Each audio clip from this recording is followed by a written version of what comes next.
আসসালামু আলাইকুম রহমতুল্লাহি Oh ওয়া my God. বারাকাতুহু। ছেলে সন্তান মা বাবার কাছে কখনোই খারাপ হয় না, কখনোই হয় না, কখনোই বোঝা মনে হয়। মা বাবাকে যদি ঘৃণা করে ছেলে সন্তানই করে থাকে।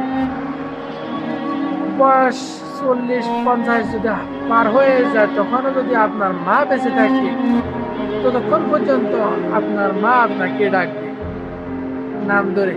আপনি কেমন আছেন, সুস্থ আছেন না ভালো আছেন না কি আছেন? তাহলে ওই জায়গা থেকে আপনি একবারও কি চিন্তা করলেন না আপনি যাদেরকে মিথ্যাচার করে, যাদের মায়ার জালে পড়ে আপনার মা বাবাকে দূরে সরাতেছেন, ওসব খাচ্ছন্নিগুলা কখনো কি আপনাকে অতটুকু ভালোবাসা দিতে পারবে যতটুকু আপনার মা বাবা দিয়েছে? পারবে না। ফিজিক্যাল অ্যান্ড মানবিক অনেক কিছু থাকে যেটা আপনার মা বাবা আপনাকে দিয়ে থাকে, আপনার ওয়াইফ কখনো আপনাকে দিতে পারে না।